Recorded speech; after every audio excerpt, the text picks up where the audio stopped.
Hello అండి, అందరికీ నమస్తే. ఈరోజు సండే. సో ప్రతి ఒక్కరు మేబీ కాస్త రిలాక్స్ మూడ్లో ఉంటారు. సో కానీ వీడియో మాత్రం వచ్చేస్తుంది. నాకు రిలాక్స్ మూడ్ అనేది ఉండదు. రోజు అయితే 5:30కు వీడియో రికార్డ్ స్టార్ట్ చేస్తా. ఈరోజు 6:30కు స్టార్ట్ చేసా, అదే తేడా. సో చివరి వరకు చూడండి, లైక్ చేయండి, షేర్ చేయండి. సరదాగా ఒక 5 నిమిషాలు మన ఛానల్ గురించి కేటాయించి మీ కాంటాక్ట్స్లో మన ఐడియాలజీ ఉన్నవారికి, పొలిటికల్ న్యూస్ ఇటువంటి న్యూస్ మీద ఐడియాలజీ ఉన్న వాళ్ళందరికీ షేర్ చేసి సబ్స్క్రైబ్ చేసుకోమని చెప్పండి. యాక్చువల్లీ మన ఛానల్ చాలా ఆర్గానిక్గా, చాలా స్లోగా గ్రోత్ ఉంటుంది. చాలా స్లోగా సబ్స్క్రిప్షన్స్ వస్తాయి. సో ఈరోజు మీరందరూ కూడా మ్యాక్సిమం ఎక్కువ మంది లైక్ చేయండి అండ్ షేర్ చేయండి. కింద ప్రతి ఒక్కరూ కామెంట్ చేయండి. సో ఈరోజు మొన్న ఒకసారి మనం పెట్టాం స్పెషల్ డ్రైవ్ కామెంట్స్, 2000 కామెంట్స్ రావాలి అని. సో ఈరోజు కూడా 2000 కామెంట్స్ రావాలి. ప్రతి ఒక్కరు కూడా కామెంట్ చేయండి. మీ వ్యూ నెంబర్ ఎంత, లైక్ నెంబర్ ఎంత అనేది. అలాగే మెయిన్ ఇక్కడ 3వ బిడ్డకు 30,000, 4వ బిడ్డకు 40,000 అని చెప్పి చంద్రబాబు గారు పాపులేషన్ పాలసీలో భాగంగా నిన్న నరసనపేట నియోజకవర్గంలో స్వర్ణాంధ్ర స్వచ్ఛాంధ్ర కార్యక్రమంలో పాల్గొంటూ అక్కడ జనాభా పెంపుదల గురించి మాట్లాడుతూ మీరు పిల్లల్ని కనండి, మేము చూసుకుంటాం, 3వ బిడ్డ పుడితే 30,000 ఇస్తాం, 4వ బిడ్డ పుడితే 40,000 ఇస్తాం అని చెప్పారు. అలాగే భవిష్యత్తులో తల్లికి వందనం కూడా పెంచుతాము అని చెప్పారు. బాగానే ఉంది. ఇప్పుడు ఆంధ్రజ్యోతిలో దాన్ని విపరీతంగా హైలైట్ చేశారు. సంతానమే సంపద. 3వ బిడ్డకు 30,000, 4వ బిడ్డకు 40,000. ఏంటి, బిడ్డ పుడితే 30,000 ఇస్తే అది సంపద? సో 40,000 ఇస్తే అది సంపద? సో వీళ్ళ హెడ్డింగ్ ఆయన చెప్పడం, వీరు హెడ్డింగ్ మరీ పెట్టడం మరీ విపత్కరంగా ఉంటుంది అనమాట. వైపరీత్యంగా ఉంటుంది. జనాభా పెంపునకు ప్రోత్సాహకాలు, భవిష్యత్తులో తల్లికి వందనం సాయం పెంపు, శ్రీకాకుళం ముఖచిత్రం మారుస్తా, ఉత్తరాంధ్రకే వలసలు వచ్చేలా అభివృద్ధి, మార్చి నాటికి భూ వివాదాలన్నీ పరిష్కారం, 2047 నాటికి 54 లక్షలకు తలసరి ఆదాయం, నరసనపేటలో స్వచ్ఛాంధ్ర స్వర్ణాంధ్ర సభలో ముఖ్యమంత్రి చంద్రబాబు వెల్లడి. సో ఇక్కడ నేనేమంటానంటే మీరు కూడా కామెంట్ చేయండి. పిల్లలకి కంటే 3వ బిడ్డకు 30,000, 4వ బిడ్డకు 40,000 ఇస్తే ఇంకా పిల్లలకి సమస్యలు ఏమి రావా? ఓకే, అందరూ మిడిల్ క్లాస్ వాళ్ళు పోషించుకుంటారు. బిలో మిడిల్ క్లాస్ వాళ్ళ పరిస్థితి ఏంటి? పిల్లలు భారంగా ఉండరా? పెంచడం, చదివించడం, సంవత్సరానికి ఒకసారి తల్లికి వందనం ఇస్తానో, లేకపోతే ఇట్లా పుట్టిన వెంటనే 30,000, 40,000 ఇస్తేనో సరిపోద్దా? సో నిరుపేద వర్గాలకు, పేద వర్గాలకు, పావర్టీ లైన్కి దిగువన ఉన్న వాళ్ళకి, బిలో మిడిల్ క్లాస్ వాళ్ళకి భారంగా ఉండదా? ఓ పని చేయొచ్చు కదా, 4 పిల్లలు ఉంటే ఆ 4లో ఒకరికి ఖచ్చితంగా ప్రభుత్వ ఉద్యోగం ఇస్తామని ప్రకటించవచ్చుగా. అది బెటర్ కదా.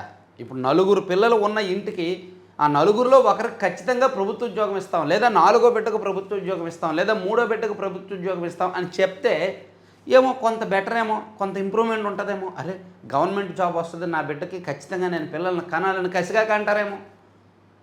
ఇప్పుడు ఖచ్చితంగా మనం పిల్లల్ని పెంచాలి, పిల్లల్ని కనాలి, పాపులేషన్ పెంచాలి అనుకుంటే ఈ 30,000 ఇస్తాను, 40,000 ఇస్తానంటే జనం ఒప్పుకోరు. జనానికి 30,000, 40,000 ఏముందండి? ఒక తల్లికి వందనం, ఒక రైతు భరోసా లాంటి పథకాలు వేలకు వేల అలవాటు చేస్తారు. గతంలో జగన్మోహన్ రెడ్డి గారు కూడా వైఎస్ఆర్ చేయూతనో, భరోసానో, అమ్మఒడనో, అదనో ఇదనో పథకాలు అలవాటు చేశారు. సో జనాలకి ఈ 30,000, 40,000 పెద్ద లెక్క ఏమి కాదు. సో నిజంగా పాపులేషన్ పెంచాలి అనుకుంటే పాలసీలో భారీ సంస్కరణ తీసుకొచ్చి ఖచ్చితంగా ప్రభుత్వ ఉద్యోగం ఇస్తాం, లేదా మీ 3వ బిడ్డనో, మీ 4వ బిడ్డనో గవర్నమెంట్ అడాప్ట్ చేసుకుంటుంది, గవర్నమెంటే పీజీ వరకు చదివిస్తుంది.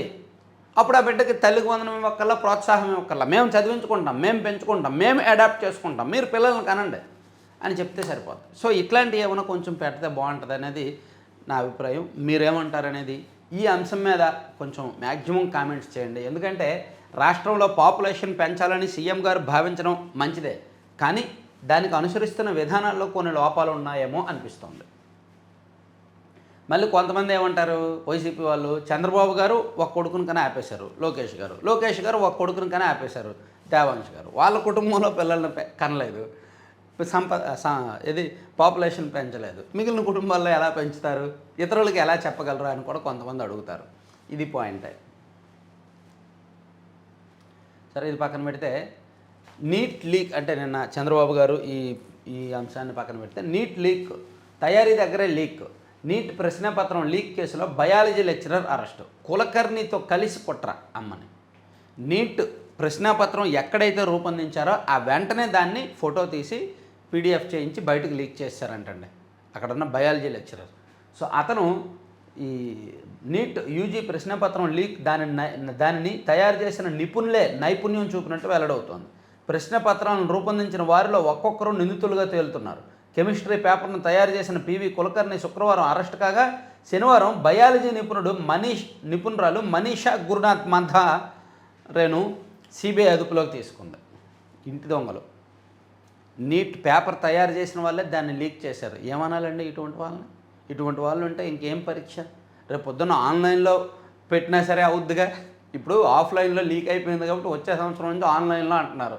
ఆన్లైన్లో పెట్టినా సరే దాన్ని తయారు చేసేవాళ్ళు లీక్ చేస్తే ఏంటి, ఎవరు చెప్పగలరు? సో ఇది ఒక పెద్ద టఫెస్ట్ అనమాట. ఇండియాలో గత కొన్ని సంవత్సరాలుగా టెక్నాలజీ పెరిగి సోషల్ మీడియా పెరిగిన తర్వాత, ఈ వాట్సాప్లు టెలిగ్రామ్లు ఈజీ అయిపోయిన తర్వాత, సమాచార మార్పిడి ఈజీ అయిపోయిన తర్వాత ఈ లీక్స్ పెరుగుతున్నాయి.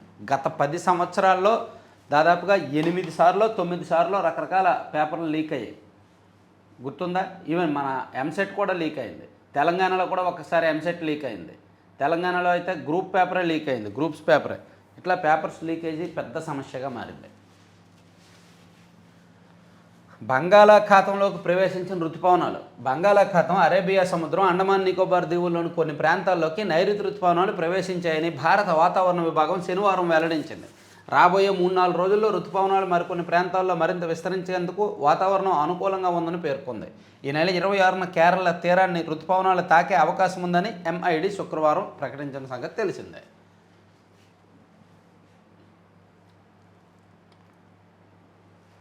ఒకే టికెట్పై 3 రోజులు శ్రీవారి దర్శనం అంటండి. పవిత్రోత్సవాల్లో భాగంగా భక్తులకు అవకాశం. శ్రీ వెంకటేశ్వర స్వామి మూలమూర్తిని ఒకే టికెట్పై 3 రోజులు దర్శించుకునే అవకాశం భక్తులకు స్వామివారి పవిత్రోత్సవాల్లో లభిస్తుంది. శ్రీవారి ఆలయంలో ఈ ఏడాది ఆగస్టు 23 నుంచి 25వ తేదీ వరకు పవిత్రోత్సవాలు వైభవంగా జరగనున్నాయి. ఆగస్టు 22న అంకురార్పణతో ఉత్సవాలు ప్రారంభమవుతాయి. ఏడాది పొడవునా ఆలయంలో జరిగే అర్చనలు, ఉత్సవాల్లో భక్తులు, సిబ్బంది వల్ల తెలియక కొన్ని దోషాలు జరుగుతాయి. వాటి వల్ల ఆలయ పవిత్రతకు భంగం కలగకుండా ఆగమ శాస్త్రం ప్రకారం పవిత్రోత్సవాలు నిర్వహిస్తారంట. సో ఇదంట 5,000 చెల్లించి ఇద్దరికి కలిపి ఒక టికెట్ కొంటే, ఆ టికెట్లు కొందిన భక్తులు 3 రోజులు కూడా స్వామివారి దర్శనం చేసుకోవచ్చు అంటండి. చాలామంది వచ్చేస్తారు. మామూలుగానే స్వామి దర్శనం అంటే ఎక్కువ మంది వస్తారు. ఇప్పుడు వరుసగా 3 రోజులు దర్శనం చేసుకోవచ్చు అంటే ఎంతమంది వస్తారో. సో అప్పుడు జనాలను అదుపు చేయగలరా? 5,000 అంటే పెద్ద లెక్కేం కాదు కదా దేవుడి దగ్గర. అసలే మనకు భక్తి ఎక్కువ. ఆ భక్తిలో నిజాయితీ కొంత ఉంటుంది, పాపభీతి కొంత ఉంటుంది, మేము చేసిన తప్పులన్నీ దేవుడి మీద వేసేయాలని కొంత ఉంటుంది, మూఢం కొంత ఉంటుంది. అంటే నేను ఇక్కడ అవమానించినట్టు కాదు, నిజాయితీ కూడా కొంత ఉంటుంది. సో ఇప్పుడు ఇటువంటి ఆఫర్లు ఇవ్వడం వలన జనం విపరీతంగా పెరిగిపోతారు. అప్పుడు అదుపు చేయడం కష్టం అవుద్ది. సరే చూద్దాం. ఇక బండి భగీరథ్ నిన్న అరెస్ట్ అయ్యారు. అతనికి కోర్టు రిమాండ్ విధించింది. నేనే అప్పగించాను అని చెప్పి బండి సంజయ్ చెప్తున్నారు. అప్పగించింది ఏదో 4 రోజుల కిందట అప్పగించవచ్చుగా. అప్పగించింది ఏదో డిసెంబర్ 31, 2025 నైట్ జరిగింది కదా, తర్వాత రోజు అప్పగించవచ్చుగా. ఆ అప్పగించింది ఏదో ఆ అమ్మాయి ఇది చిన్న పాప కాదు, 18 ఏళ్ళు పైబడ్డాయి అని వాదించకుండా అప్పగించవచ్చుగా. అడ్డగోలు వాదనలో ఆ కుటుంబం మీద చేయకుండా అప్పగించవచ్చుగా. చూడండి, ఇంకా తప్పదు. ఆ పాప 18 ఏళ్ల లోపు వయసు ఉంది. సో ఇతను చట్టబద్ధంగా ఇరుక్కున్నాడు, ఇంకా అన్ని ఆధారాలు అతనికి వ్యతిరేకంగానే ఉన్నాయి అని కోర్టు నిర్ధారించుకున్న నేపథ్యంలో అతని అరెస్టు తప్పదు అని తెలిసిన తర్వాత అన్ని దారులు మూసుకుపోయాయి. తప్పించుకోవడానికి దారి లేదు. పోలీసులు లుక్అవుట్ నోటీస్ కూడా జారీ చేశారు. అంత సీరియస్ అయిన తర్వాత ఈ మహానుభావుడు వచ్చి నేనే అప్పగించాను నా కొడుకుని అని చెప్పి చెప్తున్నాడు. రాజకీయాల్లో బుద్ధి ఉండదని తెలుసు, కానీ మరీ ఇంత ఇంగిత జ్ఞానం కూడా లేకుండా ఉంటారని తెలియదు. ఈయన చూస్తే అర్థమవుతుంది. ఇటువంటి వాళ్ళు చాలామంది ఉన్నారులే రాజకీయాల్లో. అందులో ఈయన ఒకడు. అదే తోనలో ఈయన ఒక మొక్క. అది కూడా ప్రమోట్ చేసుకుంటున్నాడు ఆయన, నేనే అప్పగించాను నా కొడుకునని. సిగ్గుండాలి కదా. జైలుకు బండి భగీరథ్ 14 రోజుల రిమాండ్, హైదరాబాద్లోని చర్లపల్లికి తరలింపు, అరెస్ట్ చేసినట్టు పోలీసులు వెల్లడి. తానే అప్పగించానని మంత్రి బండి సంజయ్. 14 రోజులు రిమాండ్ విధించారు. నిజానికి ఫోక్సో కేసుకి నాన్ బెయిలబుల్ సెక్షన్లు వర్తిస్తాయి. బట్ హయ్యర్ కోర్టులో వాదనల ఆధారంగా కొంత బెయిల్ ఇచ్చే అవకాశం ఉందంట. చూడాలి ఏం జరుగుతుందో. ఇక పాఠశాల విద్యలో ఏఐ పాఠాలు ఉంటాయంటండి. 6, 7, 8 తరగతుల్లో గణితం, సామాన్య, సాంఘిక శాస్త్రాల్లో కొత్త పాఠ్య పుస్తకాల్లో చేర్చిన ఎన్సీఈఆర్టీ పాఠశాల స్థాయిలోని విద్యార్థులకు కృత్రిమ మేధ ఏఐ పై అవగాహన కల్పించేందుకు పాఠశాల విద్యాశాఖ ఈ ఏడాది కొత్త పాఠ్యాంశాన్ని తీసుకొచ్చింది. ఏఐ సమ్మిళితమైన అధ్యాయాన్ని రాష్ట్ర విద్యా పరిశోధన శిక్షణ మండలి SCERT ప్రవేశపెట్టింది. 6, 7, 8 తరగతుల్లో గణితం, సైన్స్, సాంఘిక శాస్త్రం సబ్జెక్టుల్లో పాఠాలని ఏఐతో మిళితం చేసి బోధించే విధానాన్ని తీసుకొచ్చిందంటండి. సో ఏఐని సరైన ప్రశ్నలు అడగడం ఎలాగో నేర్పిస్తారు. ఏఐకి సొంతంగా ఆలోచించే శక్తి ఉండదని, అది దానిని అందించిన సమాచారం ఆధారంగానే ఆధారపడుతుందని చెప్పారు. సమాచారంలో తప్పులుంటే ఏఐ తప్పుడు సమాధానాలు ఇస్తుందని తెలిపారు. ఇట్లా విద్యార్థులకు కూడా సూచిస్తున్నారన్నమాట ఎలా ఏఐని వాడుకోవాలి అని. ఏఐ మనం ఎంత వాడుకుంటే అంత సమాచారం వస్తుంది. అలాగనే అది ఇచ్చేది పూర్తిగా నిజం కూడా ఉండదు. అడ్డగోలు సమాధానాలు కూడా వస్తాయి ఒక్కోసారి తప్పులు. ఇక ఇళ్ళ దగ్గరే పరీక్షలు, సాయంత్రానికి ఫలితాలు. 104 సంచార వైద్య వాహనాల్లో 41 రకాల సేవలు. ఏటా 56.5 లక్షల మందికి సేవల దిశగా కసరత్తు. పల్లె ముంగిటకు వైద్య పరీక్షలు చేరువ చేసి వ్యాధులను ప్రాథమిక దశలో గుర్తించాలని ప్రభుత్వం నిర్ణయించింది. ఈ క్రమంలోనే 104 సంచార వైద్య వాహనాలకు కొత్త రూపు ఇచ్చి ఆ సంచార వైద్య వాహనాల్లోనే 41 రకాల వైద్య పరీక్షలు చేసి సాయంత్రానికల్లా పరీక్షల ఫలితాలు ఇవ్వడానికి ప్రభుత్వం సిద్ధమవుతుందంటండి. అంటే ఆ వాహనాల్లోనే 104 వాహనాల్లోనే వైద్య పరికరాలు ఉంటుంది, ల్యాబ్ ఎక్విప్మెంట్స్ ఉంటాయి, టెక్నీషియన్ ఉంటారు, అందరూ ఉంటారనమాట. ఇక తైవాన్ను మేము రక్షించలేం, 9500 మైళ్ళు దూరం వెళ్ళి చైనాతో యుద్ధం చెయ్యం. బీజింగ్ పర్యటన అనంతరం డొనాల్డ్ ట్రంప్ వ్యాఖ్య. చిప్ టెక్నాలజీని తైపీ చోరీ చేసిందని ఆక్షేపణ. సో తైవాన్ మీద చైనా కొన్నేసింది. ఆ జోలికి రావద్దు అని చెప్పి అమెరికా అధ్యక్షుడు ట్రంప్కి కూడా చైనా అధ్యక్షుడు జిన్పింగ్ చాలా స్పష్టంగా చెప్పారు, తైవాన్ జోలికి మీరు రావద్దు అని. సో అందుకని ఆ చైనా పర్యటన నుంచి వచ్చిన తర్వాత డొనాల్డ్ ట్రంప్ ఈ వ్యాఖ్య చేశారు. తైవాన్ని మేము రక్షించలేము, 9500 మైళ్ళ దూరం వెళ్ళి మేమేం చైనాతో యుద్ధం చేయలేము, కాబట్టి ఇంకా వాళ్ళ పని వాళ్ళు చేసుకోవచ్చని తైవాన్ ఉద్దేశించి ఆయన వ్యాఖ్యానిస్తూ చిప్ టెక్నాలజీని తైపీ చోరీ చేసిందని కూడా ఆరోపించేశారు. ఇక మాటలే తప్ప చేతలేవి. రెవెన్యూ శాఖలో కొలిక్కిరాని ఇతరులు సమస్య. నెల రోజుల్లో పరిష్కరించే వీలున్న చర్యలు శూన్యం. ఇప్పటికీ ఒక్కో గ్రామంలో 100 సర్వే నెంబర్లు, LPMలు పట్టించుకొని కలెక్టర్లు మంత్రి ఏం చేస్తున్నట్టు. పాపం ఎక్కువగా నెగిటివ్ వార్తలు వస్తుంది. ఈవెన్ ఈనాడు, ఆంధ్రజ్యోతిలో కూడా వార్తలు వస్తుంది రెవెన్యూ మంత్రి గారి మీద. ఎందుకంటే రెవెన్యూ మంత్రి గారు పూర్తి స్థాయిలో అంత సీరియస్నెస్ ఉండదు. ఆయనకేమో సమస్యలు ఎక్కువ. చూడండి, రెవెన్యూ సమస్యలు కోకోలో లక్షల్లో ఉంటాయి. భూ వ్యవహారాలకు సంబంధించి ఇతరులు సమస్య చిన్నదేమీ కాదు. 4.06 లక్షల సర్వే నెంబర్లో LPMల కింద 4.47 లక్షల ఎకరాలను ఈ విభాగంలోకి చేర్చారు. దీంతో రైతులు కొన్నేళ్లుగా ఇబ్బంది పడుతున్నారు. రెవెన్యూ అధికారులు దృష్టి పెడితే వ్యాపారి భూమిని వారి పేర్లతో నమోదు చేయడం నెల రోజుల పని, కానీ పరిష్కరించడం లేదు. ప్రక్షాళన జరగాల్సిందేనని ముఖ్యమంత్రి చంద్రబాబు పదే పదే చెబుతున్నా ఇలాంటి సమస్యల పరిష్కారంలో రెవెన్యూ శాఖ నుంచి స్పందన కనిపించడం లేదు. ఈవెన్ రెవెన్యూ సమస్యలకు పరిష్కారం చూపిస్తామని చెప్పే మంత్రి గారి సొంత నియోజకవర్గం రేపల్లిలో కూడా ఎక్కువ ఉన్నాయంటండి, రెవెన్యూ సమస్యలు ఎక్కువ ఉన్నాయంట.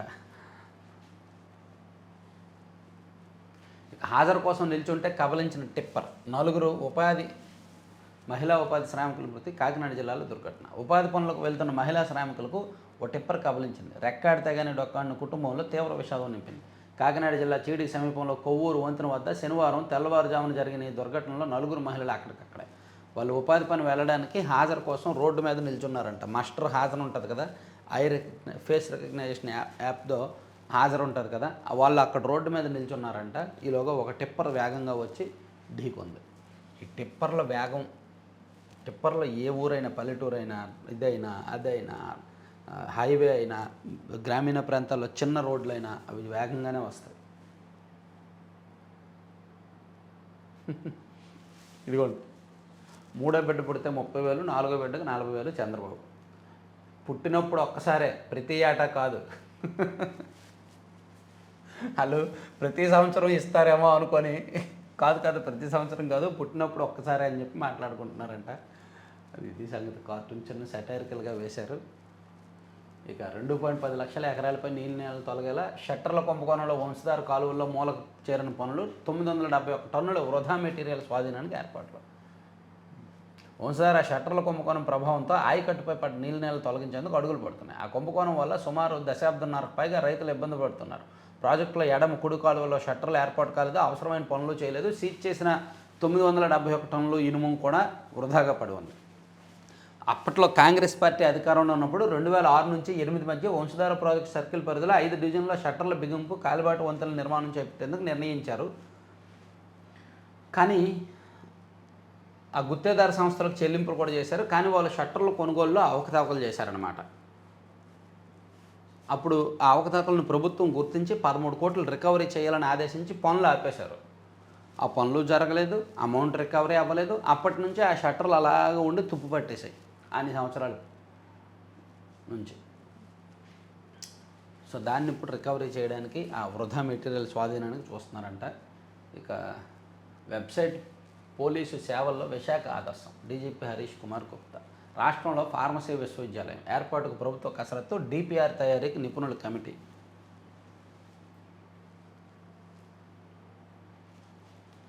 ఇంకా విజయవాడలో అండర్ పాస్లపై సిఆర్డీఏ నిర్లిప్తత. కేంద్ర మంత్రి గడ్కరీ మాట ఇచ్చి 14 నెలలు ఎన్హెచ్ఏకి లేఖ పంపకుండా జాప్యం. రాజధాని అమరావతిలో ప్రాజెక్టులన్నీ నిర్దేశిత గడువులాగా పూర్తి కావాలని, వీటికి అనుమతుల్లో ఎక్కడా జాప్యం ఉండకూడదని సీఎం చంద్రబాబు పదే చెప్తున్నారు. వీటి పురోగతిపై తరచూ సమీక్షిస్తున్నారు. కానీ సిఆర్డీఏ అధికారుల తీరు అందుకు భిన్నంగా ఉంది. విజయవాడ బైపాస్లో 4 గ్రిడ్ల రోడ్ల వద్ద అండర్ పాస్ల నిర్మాణం అంశమే అందుకు ఉదాహరణ.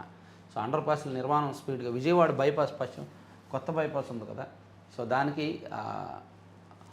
సర్వీస్ రోడ్ల నిర్మాణం స్పీడ్గా జరగట్లేదు. అది ఎప్పటి నుంచి అలాగే ఉందని ఇచ్చారు. ఇక సిబిఎస్ఈలో త్రిభాషా సూత్రం అంటే 2 భారతీయ భాషలు తప్పనిసరిగా ఎంచుకోవాలంట. అలాగే బీసీలకు ఆదరణ ఎప్పుడు? గత ఏడాది బడ్జెట్లో 1000 కోట్లు కేటాయించి ₹1 ఖర్చు చేయలేదు. ఈ ఏడాది నిధులు చూపించి ఎప్పటికీ అనుమతి ఇవ్వనమైన దీంతో ముందుకు వెళ్ళడంపై తర్జన పడుతుంది. సో ఆదరణ పథకం బీసీలు కుల వృత్తుల వారికి పరికరాలు అవి ఇచ్చేదన్నమాట. సో అది నిధులు ఉన్నాయి కానీ బడ్జెట్లు కూడా శాంక్షన్ చేశారు కానీ ఆ పథకాన్ని అమలు చేయట్లేదని మంచి వార్త రాశారు. ఇది మంచి పథకం అండి. ఆదరణ అనేది పనిముట్లు ఇస్తారు. బీసీలు కుల వృత్తుల వాళ్ళకి పనిముట్లు ఇస్తారు. ఇక మనవడి ప్రమాదం, తాత విషాదాంతం. 10 అడుగుల లోతులో బోరుగుంతలో పలిన బాలుడు, అతన్ని కాపాడబోయి తాత మృత్యువాత. నల్గొండ జిల్లాలో విషాద ఘటన. బోరుబావి గుంతలో పడిన మనవడిని రక్షిస్తుండగా తాత సైతం అందులో ఇరుక్కుపోయారు. బయటకు రావడానికి చేసిన ప్రయత్నంలో మరింత లోనికి కూరుకుపోయారు. ప్రమాద సమయంలో మనవరాలు చూపిన సమయస్ఫూర్తి స్థానికులు పరుగొత్తుకొచ్చారు. ఇద్దరిని బయటకు తీసినా ఒకరినే రక్షించగలిగారు. పాపం మనవడు బయటపడ్డారు కానీ తాత మాత్రం బయటపడలేకపోయారు.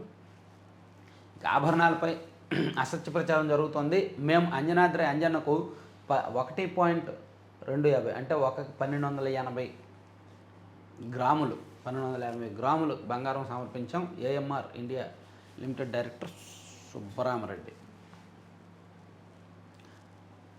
ప్రాణాంతక వ్యాధిగ్రస్తులకు శ్రీవారి ప్రత్యేక దర్శనం కల్పించండి, హైకోర్టులో వ్యాజ్యం. సో ఇవన్నీ ఈనాడులో వచ్చిన అంశాలు. ఈనాడు కాసేపు నేషనల్ అంశాల్లో ఇది పక్కన పెడితే సాక్షికి వెళ్తే, సాక్షిలో ఆర్టీసీని ప్రైవేట్ పరం చేసేస్తున్నారని చెప్పి బ్యానర్ వార్త రాశారండి. ఏపీఎస్ఆర్టీసీని అంటే ప్రైవేట్ పరం చేసేస్తున్నారంట సైలెంట్గా. కార్పొరేట్కు ధారాదత్తం చేసేందుకు పక్కా కుట్రతో ఆర్టీసీ నిర్వాహకం. ఈ పని లేని వాళ్ళు రోజుకొక పనికిమాలిన వార్త రాస్తారు. నిన్నేమో గన్నవరం ఎయిర్పోర్ట్ మూసేస్తున్నారు అని చెప్పి రాశారు. అది తప్పురా నాయన, అది ముయ్యట్లేదు, అది అలాగే ఉంటుంది. దాంతోపాటు అమరావతి ఇంటర్నేషనల్ ఎయిర్పోర్ట్ కూడా వస్తుంది, 2 ఎయిర్పోర్ట్లు ఉంటాయిరా నాయన అని చెప్పి సిఆర్డీఏ వాళ్ళు చెప్పారు. సో ఈరోజు ఆర్టీసీ ప్రైవేట్ పరము, ఆర్టీసీని ప్రైవేట్ సంస్థలకు ఇచ్చేస్తున్నారు అని చెప్పి నిర్వీర్యం చేసేస్తున్నారని చెప్పి మరో పనికిమాల వార్త రాశారు. ఈ బస్సుల విధానం ముచ్చుల కుతంత్రం 2024లోనే కుట్రకు తెరతీసిన సీఎం చంద్రబాబు. ఈ బస్సులను ఆర్టీసీని నిర్వహించాలన్న డిమాండ్ బేఖాతరు. కుట్రలో భాగంగా కొత్త బస్సుల కొనుగోలు నిలిపివేత. మరోవైపు కొత్త పోస్టుల భర్తీ లేదని తేల్చి చెప్పిన వైను తొలగించిన సర్వీసుల స్థానంలో కొత్త బస్సులు నిల్. ఇప్పటికే 12 డిపోలు ప్రైవేటు సంస్థలకు కట్టబెట్టిన సర్కారు. ఈ క్రమంలో ప్రైవేటీకరణ తప్పదని తేల్చి చెప్పిన ఆర్టీసీ చైర్మన్ కొనకల్లా ఉద్యోగ సంఘాల డిమాండ్లు బేఖాతరు చేస్తూ వేగంగా అడుగులు. సో ఆర్టీసీ ప్రైవేటీకరణ చేసేస్తున్నారు. మహిళలకు ఉచిత ప్రయాణం పథకంలో ఆర్టీసీపై ఆర్థిక భారం ఉంది అని చెప్పి చెప్తున్నారంట. సో ఈ ప్రైవేటీకరణ జరుగుతుంది ఆర్టీసీ అనేది వీళ్ళు రాశారు. కొత్తగా స్టాఫ్ని తీసుకోవట్లేదు అండ్ కొత్త బస్సులు తీసుకొని ఆ బస్సులను కూడా ప్రైవేట్ వాళ్ళకి ఇచ్చేస్తున్నారు, డిపోలు కూడా ప్రైవేట్ వాళ్ళకి ఇచ్చేస్తున్నారు అనేది యాంగిల్లో రాశారనమాట. సరే, ప్రైవేట్ వాళ్ళకి ఇస్తే మెయింటెనెన్స్ బాగుంటుందిగా. అఫ్కోర్స్ పోనీ ప్రైవేట్ వాళ్ళకి ఇచ్చారా అనుకో, ఆ పేదలకు అదే రేట్లలో టికెట్లు అమ్మి అండ్ ఆ ఉచిత బస్సు కొనసాగితే చాలుగా, ఎవరు నిర్వహిస్తే ఏముంది? ఏపీఎస్ఆర్టీసీ కార్పొరేషన్ ఏమైనా సేవ చేయట్లేదుగా, వాళ్ళు చేసేది బిజినెస్సే, అంతే కదా. టికెట్ తీసుకుంటున్నారు, తీసుకెళ్తున్నారు. అలాగే ప్రైవేట్ వాళ్ళకి ఇస్తే ఏంటి, ప్రైవేట్ వాళ్ళకి ఇచ్చారనుకోండి ఇంకొంచెం సేవలు మెరుగవుతాయేమో. ఇక అస్తవ్యస్త విధానాలు, అవినీతి, ఆర్థిక సంక్షోభంలో రాష్ట్రం అంట. సంపద సృష్టి అంటేనే ఇదేనా బాబు? వైఎస్ఆర్సీపీ అధ్యక్షుడు వైఎస్ జగన్ మండిపాటు. కలవర పెడుతున్న 2025-26 కాజ్ ప్రొవిజనల్ గణాంకాలు. పన్ను రాబడి తగ్గిపోతే జీఎస్డిపి వృద్ధి అంటూ అబద్ధాలు. సొంత పన్నుల రాబడిలో 3.22% క్షీణత ఉంటే 10.75% వృద్ధి ఎలా సాధ్యం? పన్ను రాబడి 9.60% పెరిగితేనే జీఎస్డిపి వృద్ధి ఆ మేర సాధ్యం. ఏపీఎండిసి ద్వారా 9,000 కోట్ల అప్పు, ఫలితంగా ఆస్తులు లేవు, సంపద సృష్టి లేదు. కేవలం రెవెన్యూ వ్యయానికి మాత్రమే ఆ అప్పులు వినియోగించారు. ప్రైవేట్ మద్యం దుకాణాలు, బెల్ట్ షాపులు, అక్రమ పెర్మిట్ రూములు, అయినా ఎక్సైజ్ రాబడుల్లో క్షీణతేనా? వేగంగా వృద్ధి అంటూ ప్రజల దృష్టి మళ్లించేందుకే కట్టుకథలు. 2 ఏళ్లుగా వేగంగా అప్పులు చేయడం తప్ప మరొకటి లేదు అని జగన్మోహన్ రెడ్డి గారు కాగ్ రిపోర్టు ఆధారంగా సుదీర్ఘ ట్వీట్ చేశారు. నిన్న ఎక్స్లో ఒక పెద్ద పోస్ట్ పెట్టారు. సో ఆయన ఎక్స్లో ఒక జానుడు పోస్ట్ పెడితే దాన్ని సాక్షిలో బారెడు వార్త రాస్తారని తెలుసు కదా.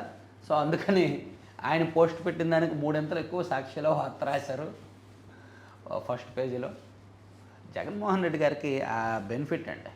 ఆయన ఈ ప్రపంచంలో ఎక్కడున్నా, ఈవెన్ అంతరిక్షంలో ఉన్నా సరే, వీలైతే అక్కడ నెట్టుండి ఆయన పోస్ట్ పెడితే చాలు, సాక్షిలో విపరీతంగా వార్తలు వస్తాయి.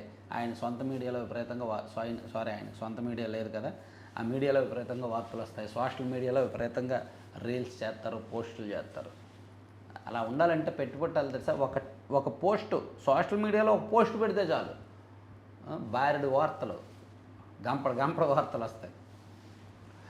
అయితే ఈయన కాగ్ గణాంకాలను ఉద్దేశించి రాశారు. ఇందులో కొన్ని పాయింట్లు అయితే వ్యాలిడ్ పాయింట్లు ఉన్నాయిలే. ప్రైవేట్ మద్యం దుకాణాలు, బెల్ట్ షాపులు, పర్మిట్ రూములు ఉన్నాయి, అయినా ఎక్సైజ్ రాబడుల్లో క్షీణతనని ఇచ్చారు. ఎక్సైజ్ రాబడుల్లో క్షీణత లేదు కదా. గతంలో వైసీపీ అధికారంలో ఉన్నప్పుడు రేట్లు పెంచారు, వీళ్ళు రేట్లు తగ్గించారు. మేబీ అందుకని వైసీపీతో హయాంతో కంపేర్ చేస్తే రాబడి క్షీణిస్తే క్షీణించవచ్చు. ఏదో జగన్మోహన్ రెడ్డి గారు ఒక పెద్ద ఆర్థిక నిపుణుల్లాగా, ఈయన దువ్వూరు సుబ్బారావు గారు లాగా, ఆర్బీఐ మాజీ గవర్నర్ లాగా డబ్బులు లెక్కలు చెప్తుంటే ఆశ్చర్యం వేస్తుంది. ఏమండి, ఆయన చేసిన ఈ తరహానే వీళ్ళు కొంత పర్వాలా. కూటమి గవర్నమెంట్ వచ్చాక కాస్త ట్రాన్స్పరెన్సీ ఉంది అప్పుల్లో, దేని నుంచి ఎంతెంత అప్పులు చేస్తున్నారు, ఆర్బీఐకి సెక్యూరిటీ డిపాజిట్లు వేలం, బాండ్లు వేలం వేసి ఎంత తీసుకొస్తున్నారు అనేది మనకు తెలుస్తుంది వారం ఎంత. వీళ్ళైతే తెలియకుండా అప్పు చేశారు, అసలు బయట ప్రపంచానికి తెలియకుండా, మూడో కంటికి తెలియకుండా అప్పుల మీద అప్పులు తెచ్చారు. ఈ ప్రభుత్వం తెస్తున్న అప్పులు తెలుస్తున్నాయి, అది కాస్త సంతోషం. వెండి దిగుమతులపై ఆంక్షలు రిస్ట్రిక్టెడ్ విభాగంలోకి మార్చిన ప్రభుత్వం. దీంతో ఇకపై దిగుమతులకు డీజీఎఫ్టీ తప్పనిసరి. కడ్డీలు, ఆభరణాలు మొదలైన వాటికి వర్తింపు. అనుమతి తీసుకున్న గరిష్టంగా 100 కేజీలకే పరిమితం. సెజ్లు, ఎగుమతి ఆధారిత కంపెనీలకు మాత్రం మినహాయింపు. తాజా నియంత్రణతో రేట్లకు రెక్కలు. సో వెండి మీద కూడా విపరీతమైన ఆంక్షలు రావడంతో రేట్లు వచ్చాయి, అది రాశారు. తర్వాత జంకు బొంకు లేకుండా పెద్ద కొండలపై వాలిన టీడీపీ గద్దలు. ప్రభుత్వ భూమికి పట్టాలు, గుట్టుగా ప్రైవేట్ సర్వే. 150 ఎకరాలను కాజేసేందుకు కుట్ర. కార్పొరేషన్ చైర్మన్, ఎమ్మెల్యే పిఏలు, అధికారులకు తలా 20 ఎకరాలు. బినామీ పేర్లతో తప్పుడు రికార్డులు సహకరిస్తున్న రెవెన్యూ యంత్రాంగం అంట. సో ఇప్పటికే విశాఖలోని కొండలకు గుండు చేస్తున్న చంద్రబాబు ప్రభుత్వాన్ని ఆదర్శంగా తీసుకొని అధికార పార్టీ నేతలు ఓ సంస్థకు కోట్ల దూరంలో కొండల కబ్జా కుట్రలు పన్నుతున్నారు. పెద్ద కొండలపై గద్దల్లా వాలేందుకు జంకు బొంకు లేకుండా సిద్ధమవుతున్నారు. భీమిలి నియోజకవర్గం ఆనందపురం మండలం పరిధిలోని సొంచ్యం గ్రామ పరిధిలో సర్వే నెంబర్ 346-47లో 469 ఎకరాల్లో విస్తరించి ఉన్న కొండలను పెద్ద కొండలుగా స్థానికులు పిలుస్తుంటారు. ఇవి పచ్చని చెట్లతో విస్తరించి ఉండటంతో అనేక అడవి జంతువులకు స్థావరంగా ఉన్నాయి. రికార్డుల్లో ప్రభుత్వ భూమిగా ఉన్న ఈ కొండలపై అధికార పార్టీ నేతలకు కన్నుపడింది. దీంతో కార్పొరేషన్ చైర్మన్తో పాటు ఎమ్మెల్యే పిఏలు ఇద్దరు రెవెన్యూ అధికారులు ఒక ముఠాగా ఏర్పడి కొండలను తలో 20 ఎకరాలు తీసుకుంటున్నారంట. ఆ కొండలో 150 ఎకరాలు. సో ప్రభుత్వం చూడాలి, గవర్నమెంట్ ల్యాండ్ ఇలా ఆక్రమించినా, ఇలా అక్రమంగా కాజేసినా ల్యాండ్ గ్రాబింగ్ యాక్ట్ కింద కేసులు పెడతామని చెప్పి ప్రభుత్వం చెప్పిందిగా. ఇది నిజమైతే ఒకసారి చూడాలి. ఇక ఏపీపై పెట్రోల్ భారం 3,391 కోట్లు, 2 వీలర్ నుంచి రవాణా ట్రక్కుల వరకు తప్పని ఇంధన సగ, నిత్యావసర వస్తువుల ధరలపైన తీవ్ర ప్రభావం, అన్ని వర్గాల ప్రజలపై మోయలేని భారమే. పెట్రోల్ ధరలు ఆంధ్రప్రదేశ్లోనే అత్యధికం. ఇది నిన్న రాశారు, ఈరోజు కూడా రాశారు. ఎస్, ఒప్పుకోవచ్చు, పెట్రోల్ ధరలు ఆంధ్రప్రదేశ్లోనే అత్యధికం. దేశవ్యాప్తంగా ఏ రాష్ట్రాల్లోనూ లేనంత పన్ను మన రాష్ట్రంలో ఉంది. వ్యాట్ ఇతర రాష్ట్రాల్లో ఇప్పుడు మనకు పక్కన ఉన్న కర్ణాటకలో వ్యాట్ 29%, తమిళనాడులో కూడా ఆల్మోస్ట్ అదే, తెలంగాణలో మనకంటే 1% తక్కువ. మన దగ్గర మాత్రం వ్యాట్ 35% ప్లస్ రోడ్ సెస్ 1% అనమాట. అంటే 35% మన దగ్గర తీసుకుంటున్నారు. అదే మన పక్కన ఉన్న యూటీ పాండిచ్చేరిలో అయితే, పుదుచ్చేరిలో అయితే 12%, చాలా తక్కువ. సో అట్లా అందుకని మన రాష్ట్రంలో పెట్రోల్ ధరలు ఎక్కువ. ఈ పెట్రోల్ ధరలు ఎక్కువ ఉన్న పాపం జగన్మోహన్ రెడ్డి గారిది ఉంది వాటా, ఆ పాపంలో వాటా చంద్రబాబు గారిది కూడా ఉంది. వీళ్ళు ఏదో పతితుల్లాగా వీళ్ళు రాసేస్తున్నారు. వీళ్ళు పెట్రోల్ ధరలు మన దేశం మొత్తం మీద మన రాష్ట్రంలో ఎక్కువ. అలా ఎక్కువ అవడానికి కారణం జగన్ గారు, చంద్రబాబు గారు ఇద్దరూ కూడా. ఇక బాబుది పాశవక పాలన. కొత్త పింఛన్ల మంజూరు ఏది? అవ్వాతాతలు దివ్యాంగులు పొట్టకొడుతున్న చంద్రబాబు. దీన్ని నేనే యాక్సెప్ట్ చేస్తాను. కొత్త పింఛన్లు ఎందుకని ఇవ్వట్లేదు వీళ్ళు? అది సమస్య. కొత్తగా పింఛన్లు కొత్త వాళ్ళకి ఇవ్వట్లేదు. దాదాపుగా 6 లక్షల మంది అప్లై చేసుకుంటున్నారు. ఈవెన్ ఎమ్మెల్యేలకు కూడా ఈ ఆవేదన ఉంది. ఎమ్మెల్యేలుగా గెలిచిన తర్వాత, అరే మా నియోజకవర్గంలో కనీసం 1000 మందికి నేను పింఛన్లు ఇప్పించుకోలేకపోయానే అని చెప్పి అధికార పార్టీ ఎమ్మెల్యేల ఆవేదన ఉంది. కొంతమంది ఎమ్మెల్యేలు ఆఫ్ ది రికార్డులో చెప్తుంటారు. గవర్నమెంట్ మీద ఉన్న వ్యతిరేకతల్లో ఇది కూడా ఒకటి. గ్రామీణ ప్రాంతాల్లో పింఛన్లు ఏదో వికలాంగులో, ఎవరు దివ్యాంగులో, లేకపోతే ఈ అవ్వాతాతలో, లేదంటే ఈ వితంతులో పింఛన్ల కోసం వెయిట్ చేస్తున్నారు. అలా రాష్ట్ర వ్యాప్తంగా 6.5 లక్షల మంది అప్లై చేసుకుని ఉన్నారు, కానీ ఇంకా రావట్లేదన్నమాట.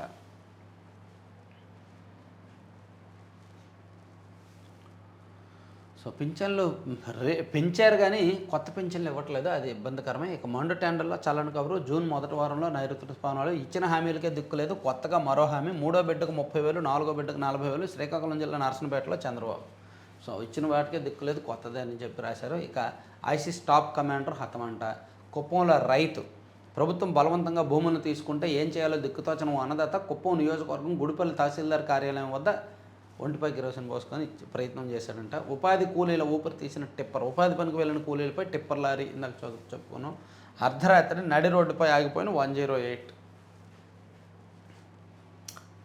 నీట్ పేపర్ లేఖలో మరో మాస్టర్ మైండ్. మనీషా గురునాథ్ మంధార. ఈమె లీక్ చేసిన ఆమె.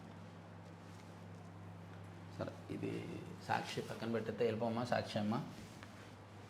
ఇక సంతానమే సంపదని ఇచ్చారు. ఇక్కడ ఏబిఎన్ఆర్కే గారి కొత్త పలుకు.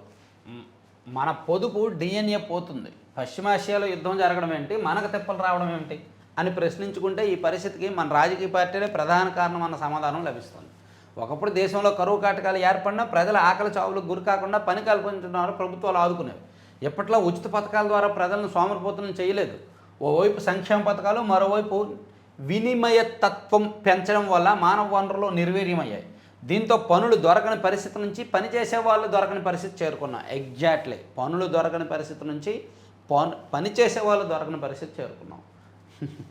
సూపర్ బజార్లకు వెళ్ళిన వాళ్ళు అవసరానికి మించుకునేలా ప్యాకేజింగ్ చేస్తున్నారు. ఆహారాన్ని కూడా దుబారా చేస్తున్నాం. స్విగ్గీ, జొమాటో వంటి డోర్ డెలివరీ వ్యవస్థలు వచ్చిన తర్వాత అవసరానికి మించి ఆర్డర్లు పెడుతున్నారు. కొన్ని సందర్భాల్లో ఆర్డర్లు ఇంటికి చేరేసరికి మనసు మార్చుకొని వచ్చిన వాటిని పక్కన పడేస్తున్నారు. ఇలా ఒక అంశాన్ని మన పొదుపు డిఎన్ఏ పోతోంది అని, అసలు భారతదేశం అంతా ఇప్పుడు పొదుపు అంటున్నారు. అసలు మనలో ఒకప్పుడు ఉన్న పొదుపు ఇప్పుడు ఎక్కడ ఉంది అని చెప్పి ఏబిఎన్ఆర్కే గారు ఒక అంశం మీద రాశారు. ఇక పెట్రోల్ ధరలు మరో 10 రూపాయలు కూడా పెరుగుతాయండి. నిజమేనండి. ఒకేసారి లేదా 2-3 వారాల్లో దశల వారీగా నష్టాల భర్తీ పెంచే యోచనలో కంపెనీలు. నిపుణుల అంచనా ద్రవ్యోల్బణంపై హెచ్చరిక. నిజమే, పెట్రోల్ ధరల పెంపు ఆ ఒక్కసారికే సాధ్యం కాదు. ఈ 3 రూపాయలతోనే ఆగదు. మరో 10 నుంచి 12 వరకు పెరిగే అవకాశం అయితే ఉంది. ఇక వెండి దిగుమతులపై ఆంక్షను. ఇక క్లిక్ దూరంలో పోలీస్ సేవలు. త్వరలో అందుబాటులోకి మొబైల్ యాప్. విశాఖలో శాంతి భద్రతల పరిరక్షణకు అధిక ప్రాధాన్యం. ఇక డబ్బులు ఇస్తేనే కరెంటు. ప్రీపెయిడ్ బిల్లింగ్ విధానం అమలుకు సన్నాహాలు. జూన్ 1 నుంచి ఎస్పీడీసీఎల్ పరిధిలో ప్రారంభం. తొలుత ప్రభుత్వ విద్యుత్ సర్వీసులకు అమలు. క్రమంగా వాణిజ్య గృహ వినియోగదారులకు కూడా. బిల్లింగ్లో పారదర్శకత, జనంలో జవాబుదారీ కోసమే. మిగిలిన 2 డిస్కంలో అదే దారి. సో ఇక డబ్బులు ఇస్తేనే కరెంట్ ఏంటండి, ప్రీపెయిడ్ బిల్లింగ్ విధానం అంట. సో ఇదేదో బాగుంది. ఇప్పుడు వరకు ఏంటి, మనం వాడుకున్న తర్వాత నెల నెల మనకు కరెంట్ బిల్లు వస్తుంది, బిల్లు కొట్టుకుంటాం వాడుకునే కరెంట్ని బట్టి. అలా కాకుండా ఇక మీదట మనమే ముందు డబ్బులు చెల్లిస్తే మనం చెల్లించిన డబ్బులకు తగ్గట్టు మనకే వస్తుంది అనమాట.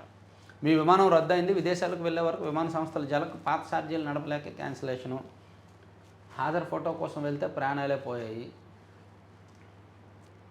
సో రైల్ వన్ యాప్తో ఇక్కట్లు తత్కాల్ జనరల్ టికెట్ల బుకింగ్ల జాప్యం, చెల్లింపులు జరుపునే బెర్త్ నిర్ధారణపై అనిశ్చితి, యాప్ అభివృద్ధి పని జరుగుతుంటుందని త్వరలో పూర్తి స్థాయి సేవలు. దక్షిణ మధ్య రైల్వే డబ్బులు కట్ అవుతుందని కానీ టికెట్లు బుక్ అవ్వట్లేదంట రైల్ వన్ యాప్లో.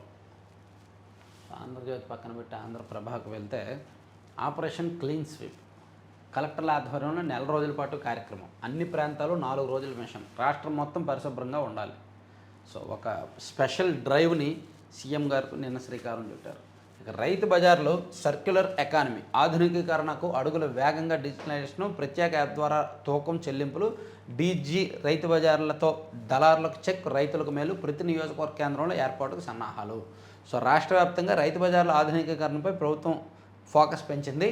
సర్క్యులర్ ఎకానమీ కేంద్రాలుగా రైతు బజార్ల అభివృద్ధికి ప్రత్యేక ప్రణాళిక సిద్ధం చేసింది. దళారుల వ్యవస్థకు చెక్ పెడుతూ డిజిటలైజేషన్, మార్కెట్లు, ఇంటి ముంగిటే ప్రజలకు సేవలు అందుబాటులోకి తెస్తూ మొబైల్ రైతు బజార్ల వ్యవస్థకు కూడా అంకురార్పణ చేసింది. రైతు బజార్లు తీసుకొచ్చింది చంద్రబాబు గారే. సో ఇప్పుడు దాన్ని నెక్స్ట్ లెవెల్కి తీసుకువెళ్తున్నది ఆయనేనమాట. ఇంకా వరల్డ్ గ్రోత్ ఇంజిన్ మనమే, భారతీయ స్నేహానికి హేగ్ సజీవ చిహ్నం, దేశంలో 100కు పైగా యూనికాన్లు, డిజిటల్ చెల్లింపుల్లో ప్రపంచంలోనే టాప్. ఓకే, ఎట్టకేలకు భగీరథ అరెస్టు, సిబిఎస్ఈలో త్రిభాషా విధానం, ఫార్మసీ వర్సిటీలు వచ్చేస్తున్నాయి, రాష్ట్రానికి ఒకటి చొప్పున ఏర్పాటు. మళ్ళీ కర్ణాటకం, సిద్ధు వర్సెస్ డీకే, కర్ణాటకలో మళ్ళీ తెరపైకి సీఎం వివాదం. ఓకే, ఇవ్వండి 4 పత్రికల్లో వచ్చిన కీలకమైన అంశాలు. చివరి వరకు చూసిన ప్రతి ఒక్కరికి ధన్యవాదాలండి. సో దయచేసి లైక్ చేయండి, షేర్ చేయండి. ఈరోజు సండే కదా, మీ అందరికీ తెలుసు. సో మనం ఛానల్లో లడ్డూపల్లెం.com అని ఒక ప్రోడక్ట్ ప్రమోట్ చేస్తాం. సో ఎందుకు ప్రమోట్ చేస్తామని నేను చాలా సందర్భాల్లో చెప్పాను. సో వీళ్ళ దగ్గర ప్రోడక్టు ఆర్గానిక్గా, ఒకసారి మీరు వాటిని బుక్ చేసి తెప్పించుకొని టేస్ట్ చేస్తే దాని రిజల్ట్ తెలుస్తుంది. ఐ మీన్ రిపీట్ ఆర్డర్లు ఖచ్చితంగా మీరే పెడతారు. ఎందుకంటే వీళ్ళ దగ్గర ఉన్న ప్రోడక్టు మంచి ప్రోడక్టు, వాళ్ళు వాడే ఇంగ్రీడియంట్స్ కూడా రైతులు సేంద్రియ విధానంలో పండించిన ఉత్పత్తులను తీసుకొచ్చి millets, seeds, nuts, dry fruits వాటితో ఒక 25 రకాల లడ్డూలు చేస్తారు. అండ్ ఏబీసీ పౌడర్ అని, ఆమ్లా బీట్రూట్ క్యారెట్ పౌడర్ అని చేస్తారు. అలాగే హాట్ స్నాక్స్ ఉంటాయి, వాట్నాట్ చాలా ఉంటాయి వీళ్ళ దగ్గర. Veg and non veg pickles ఉంటాయి. ఇదిగోండి ఫ్లాక్ సీడ్స్ లడ్డు ఒకటి, గోధుమ లడ్డు, గోందు లడ్డు అండ్ పికిల్స్ కొన్ని. సో ఇవన్నీ కూడా మీరు ఆర్డర్ చేసిన కాకరకాయ పొడి, కందికారం పొడి, కరివేపాకు పొడి, కొబ్బరి కారం పొడి, ఇట్లా కొన్ని కారపొళ్ళు కూడా ఉంటాయి. అండ్ హాట్ స్నాక్స్, కొర్ర జంతికలు, కొర్ర మురుగులు, కొర్ర పూస, కొర్ర రిబ్బన్ పకోడా, కొర్ర లడ్డు, ఇట్లా మొరింగా పౌడరు, మొరింగా కారం పొడి, మల్టీగ్రెయిన్ లడ్డు, ఇట్లా మీరు ఆర్డర్ చేసిన 2 లేదా 3 రోజుల్లో, 2 తెలుగు రాష్ట్రాల్లో అయితే 2 లేదా 3 రోజుల్లో ఫ్రీ షిప్పింగ్ వచ్చేస్తుంది. అండ్ అవుట్ ఆఫ్ స్టేట్స్ అయితే ఇండియాలో ఇంకెక్కడికైనా ముంబై, ఢిల్లీ అటువైపు అయితే 4 రోజులు. అండ్ అదర్ కంట్రీస్ కూడా, యూఎస్ఏ నుంచి కూడా మనకు ఎక్కువ ఆర్డర్స్ వస్తున్నాయి. డైలీ ఒక ఆర్డర్ యూఎస్ఏ నుంచి వస్తుందండి వాళ్ళ దగ్గరికి. ఆ ఆర్డర్ను కూడా వాళ్ళు మ్యాక్సిమం 5 డేస్లో పంపిస్తున్నారంట. సో డెలివరీ సిస్టమ్ బాగుంది, ప్యాకేజింగ్ బాగుంది, అంతా ఫుడ్ రివ్యూస్ కూడా బాగున్నాయి. కాబట్టి మనం కూడా 1 ఇయర్ నుంచి ప్రమోట్ చేస్తున్నాం. కావాలి అనుకున్న వాళ్ళు ఖచ్చితంగా ఒకసారి విజిట్ చేయండి. లేదా 9997839994 ఆ నెంబర్కి వాట్సాప్లో కాల్ చేయండి, లేదా వాట్సాప్లో మెసేజ్ పెట్టండి. మీకు ఏం కావాలో మెనూ తెప్పించుకొని ఆర్డర్ పెట్టుకోండి. Thank you very much.